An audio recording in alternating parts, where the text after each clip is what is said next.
विठ्ठल विठ्ठल जय हरी विठ्ठल. ज्यांच्या ओठांवर सतत विठ्ठलांचं नाम होतं, ज्यांच्या अभंगाने संपूर्ण महाराष्ट्र भक्तीत रंगला, असा महान संत म्हणजेच संत नामदेव महाराज. वारकरी संप्रदायातील महान संत, विठ्ठल भक्तीचा अखंड दीप आणि अभंग सम्राट म्हणजेच संत नामदेव महाराज. या व्हिडिओमध्ये आपण संत नामदेव महाराजांचे संपूर्ण जीवनचरित्र, विठ्ठल भक्ती, चमत्कार, संत ज्ञानेश्वरांबरोबरची यात्रा, अभंग सेवा आणि पंजाबपर्यंतचा त्यांचा आध्यात्मिक प्रवास पाहणार आहोत. विठ्ठल भक्तांसाठी अत्यंत प्रेरणादायी आणि भावनिक कथा आहे. पंढरीच्या वाळवंटात चंद्रभागेच्या काठी एक छोटासा भक्त रोज विठ्ठलाशी बोलायचा. त्यांच्यासाठी देव म्हणजेच फक्त मूर्ती नव्हती, तर जीवाभावाचा मित्र होता. तो भक्त म्हणजेच संत नामदेव महाराज. विठ्ठल विठ्ठल जय हरी विठ्ठल. 13व्या शतकात महाराष्ट्रातील नरसीबामणी या गावात संत नामदेव महाराजांचा जन्म झाला. त्यांचे वडील दामाशेठ आणि आई गोणाई हे विठ्ठल भक्त होते. घरात सतत नामस्मरण, भजन, कीर्तन आणि भक्तिमय वातावरण होतं. लहानपणापासूनच नामदेवांना विठ्ठलाचं वेळ होतं. इतर मुलं खेळायची, पण नामदेव मंदिरात बसून विठ्ठलाकडे पाहत राहायचे. त्यांच्या मनात एकच भावना होती, माझा विठ्ठल, माझा सखा. एक दिवस आई गोणाई यांनी लहान नामदेवांना सांगितलं, बाळा, विठ्ठलाला नैवेद्य दाखव. नामदेवानी प्रेमाने खीर भरलेलं भांड विठ्ठलासमोर ठेवलं. देवा, खीर घ्या. पण मूर्ती शांत. थोडा वेळ गेला. नामदेव पुन्हा म्हणाले, देवा, देवा, माझ्या हातचं खीर घ्या ना. तरीही काहीच नाही. लहान नामदेवांच्या डोळ्यात अश्रू आले.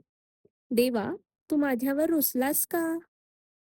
भक्तांचं निष्पाप प्रेम पाहून विठ्ठल प्रसन्न झाला आणि म्हणतात, विठ्ठलाने स्वतः प्रकट होऊन ती खीर प्राशन केली. त्या दिवसापासून नामदेवांचा विश्वास आणखी दृढ झाला. संत नामदेव महाराजांसाठी विठ्ठल हा देव नव्हता, तो त्यांचा मित्र होता. ते विठ्ठलाशी बोलायचे, रुसायचे, हसायचे आणि गाणी म्हणायचे. मंदिरात बसून ते अभंग म्हणायचे. तेथे कर माझे जुळती पांडुरंग चरणी. त्यांच्या भक्तीत कोणताही दिखावा नव्हता, ना मोठे ज्ञान, ना मोठे कर्मकांड. निष्पाप प्रेम. काळ पुढे सरकत गेला. नामदेव महाराजांचा विवाह झाला, पण संसारात राहूनही त्यांचं मन कायम विठ्ठल चरणी होतं. लोक त्यांना वेडा म्हणायचे. हा माणूस कामधंदा सोडून दिवसभर विठ्ठलाचं नाव घेतो. पण नामदेवांना जगाचं काही वाटत नव्हतं.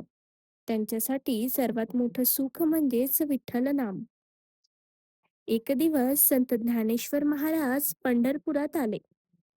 ज्ञानेश्वरांनी नामदेवांची भक्ती पाहिली आणि नामदेवांनी ज्ञानेश्वरांचं तेज अनुभवलं. दोघेही एकमेकांच्या प्रेमात पडले. ही भेट म्हणजेच भक्ती आणि ज्ञानाचा संगम होता. ज्ञानेश्वर म्हणाले, नामा, नामा, तुझी भक्ती अपार आहे. आणि नामदेव म्हणाले, माऊली, तुमचं ज्ञान म्हणजे साक्षात गंगा आहे. संत ज्ञानेश्वर, नामदेव, चोखामेळा, जनाबाई आणि इतर संतांनी एकत्र तीर्थयात्रा सुरू केली. काशी, मथुरा, द्वारका, अयोध्या, जिथे जिथे गेले तिथे भक्तीचा संदेश दिला. लोकांना सांगितलं, देव मंदिरातच नाही, तो प्रत्येकाच्या अंतःकरणात आहे. एक दिवस काही संतांनी नामदेवांना सांगितलं, तुझी भक्ती महान आहे, पण तुला अजून गुरुची गरज आहे. नामदेवांना हे पटेना. मग त्यांची भेट झाली विसोबा खेचरांशी.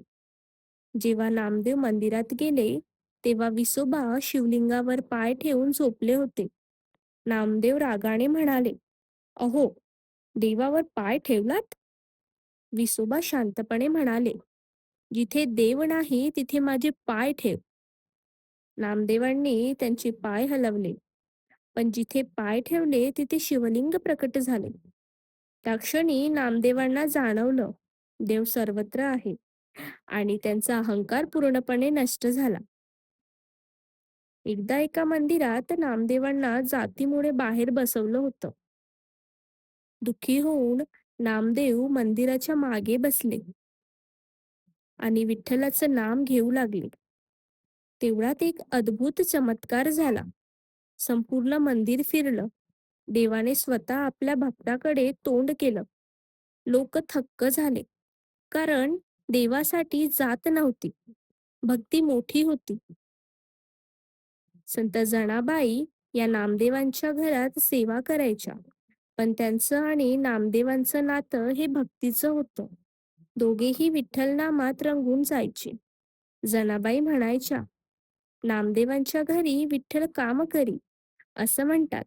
स्वतः विठ्ठल त्यांच्या घरी काम करायला यायचा. संत नामदेव महाराजांनी हजारो अभंग रचले. त्यांच्या प्रत्येक अभंगात भक्ती होती, प्रेम होतं, समाज प्रबोधन होतं.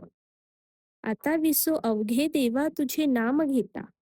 त्यांच्या अभंगाने संपूर्ण महाराष्ट्र भक्तीत न्हाऊन निघाला. काळ पुढे गेला. संत नामदेव महाराज महाराष्ट्राबाहेर निघाले. ते उत्तर भारतात सुद्धा गेले. राजस्थान, दिल्ली आणि शेवटी पंजाब. तिथेही त्यांनी विठ्ठल भक्तीचा संदेश दिला. लोक त्यांच्या अभंगाने भारावून गेले. पंजाबमध्ये संत नामदेव महाराज अनेक वर्ष राहिले असे मानले जाते. त्यांनी लोकांना सांगितलं, देव एका धर्माचा नसतो, तो सर्वांचा असतो. त्यांच्या रचनांनी अनेक लोकांच्या मनात भक्ती निर्माण केली. आजही शीख धर्माच्या पवित्र गुरु ग्रंथ साहिबमध्ये संत नामदेव महाराजांचे अभंग आहेत. ही गोष्ट संपूर्ण महाराष्ट्रासाठी अभिमानाची आहे. संत नामदेव महाराजांनी हजारो अभंग लिहिले. त्यांच्या प्रत्येक शब्दात विठ्ठलाचं प्रेम होतं. आता विसो अवघे देवा तुझे नाम घेता. आजही वारीत हे अभंग गाताना वारकरी भावुक होतात. संत नामदेव महाराजांनी आयुष्यभर एकच गोष्ट सांगितली, नाम घ्या, भक्ती करा आणि प्रत्येकात देव पहा. पंढरपूरच्या विठ्ठल भक्तीतून सुरू झालेला प्रवास पंजाबच्या भूमीपर्यंत पोहोचला. संत नामदेव महाराजांनी भारताला एकच संदेश दिला, भक्ती हीच खरी ओळख आहे.